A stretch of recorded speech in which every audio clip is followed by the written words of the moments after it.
Le second livre des rois, chapitre 15, la 27e année de Jéroboam, roi d'Israël, Azaria, fils d'Amathia, roi de Juda, régna. Il avait 16 ans lorsqu'il devint roi, et il régna 52 ans à Jérusalem. Sa mère s'appelait Jécolia de Jérusalem. Il fit ce qui est droit aux yeux de l'Éternel, entièrement comme avait fait Amathia son père. Seulement les hauts lieux ne disparurent point. Le peuple offrait encore des sacrifices et des parfums sur les hauts lieux. L'Éternel frappa le roi, qui fut lépreux jusqu'au jour de sa mort, et demeura dans une maison écartée. Et Jotham, fils du roi, était à la tête de la maison, et jugeait le peuple du pays. Le reste des actions d'Azaria, et tout ce qu'il a fait, cela n'est-il pas écrit dans le livre des chroniques des rois de Juda? Azaria se coucha avec ses pères, et on l'enterra avec ses pères dans la ville de David, et Jotham, son fils, régna à sa place. La 38e année d'Azaria, roi de Juda, Zacharie, fils de Jéroboam, régna sur Israël à Samarie. Il régna 6 mois. Il fit ce qui est mal aux yeux de l'Éternel, comme avaient fait ses pères. Il ne se détourna point des péchés de Jéroboam, fils de Nébat, qui avait fait pécher Israël. Shallum, fils de Jabesh, conspira contre lui, le frappa devant le peuple, et le fit mourir. Et il régna à sa place. Le reste des actions de Zacharie, cela est écrit dans le livre des chroniques des rois d'Israël. Ainsi s'accomplit ce que l'Éternel avait déclaré à Jéhu en disant, « Tes fils, jusqu'à la 4e génération, seront assis sur le trône d'Israël. » Shallum, fils de Jabesh, régna la 39e année d'Ozias, roi de Juda. Il régna pendant 1 mois à Samarie. Menahem, fils de Gadi, monta de Tirtsa et vint à Samarie, frappa dans Samarie Shallum, fils de Jabesh, et le fit mourir, et il régna à sa place.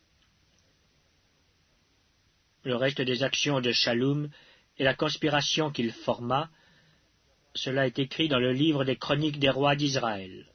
Alors Menahem frappa Tiphza et tous ceux qui y étaient avec son territoire depuis Tirtsa. Il la frappa parce qu'elle n'avait pas ouvert ses portes, et il fendit le ventre de toutes les femmes enceintes. La 39e année d'Azaria, roi de Juda, Menahem, fils de Gadi, régna sur Israël. Il régna 10 ans à Samarie. Il fit ce qui est mal aux yeux de l'Éternel. Il ne se détourna point, tant qu'il vécut, des péchés de Jéroboam, fils de Nébat, qui avait fait pécher Israël. Pul, roi d'Assyrie, vint dans le pays, et Menahem donna à Pul 1000 talents d'argent pour qu'il l'aidât à affermir la royauté entre ses mains. Menahem leva cet argent sur tous ceux d'Israël qui avaient de la richesse, afin de le donner au roi d'Assyrie. Il les taxa chacun à 50 cycles d'argent. Le roi d'Assyrie s'en retourna, et il ne s'arrêta pas alors dans le pays. Le reste des actions de Menahem et tout ce qu'il a fait, cela n'est-il pas écrit dans le livre des chroniques des rois d'Israël? Menahem se coucha avec ses pères, et Pékachia, son fils, régna à sa place. La 50e année d'Azaria, roi de Juda, Pékachia, fils de Menahem, régna sur Israël à Samarie. Il régna 2 ans. Il fit ce qui est mal aux yeux de l'Éternel. Il ne se détourna point des péchés de Jéroboam, fils de Nébat, qui avait fait pécher Israël. Péka, fils de Remalia, son officier, conspira contre lui. Il le frappa à Samarie dans le palais de la maison du roi, de même qu'Argob et Arié. Il avait avec lui 50 hommes d'entre les fils des Galaadites. Il fit ainsi mourir Pékachia, et il régna à sa place. Le reste des actions de Pécachia et tout ce qu'il a fait, cela est écrit dans le livre des chroniques des rois d'Israël.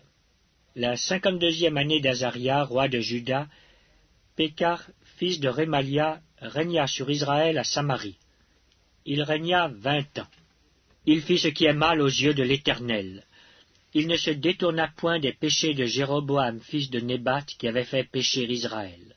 Du temps de Pécar, roi d'Israël, Tiglath-Pileser, roi d'Assyrie, vint et prit Ijon, Abel-Beth-Maaka, Janoak, Kédesh, Hatzor, Galaad et la Galilée, tout le pays de Nephtali, et il emmena captifs les habitants en Assyrie. Osée, fils d'Éla, forma une conspiration contre Pécar, fils de Rémalia, le frappa et le fit mourir. Et il régna à sa place la 20e année de Jotham, fils d'Ozias. Le reste des actions de Pécar et tout ce qu'il a fait, cela est écrit dans le livre des chroniques des rois d'Israël. La seconde année de Pécar, fils de Rémalia, roi d'Israël, Jotham, fils d'Ozias, roi de Juda, régna.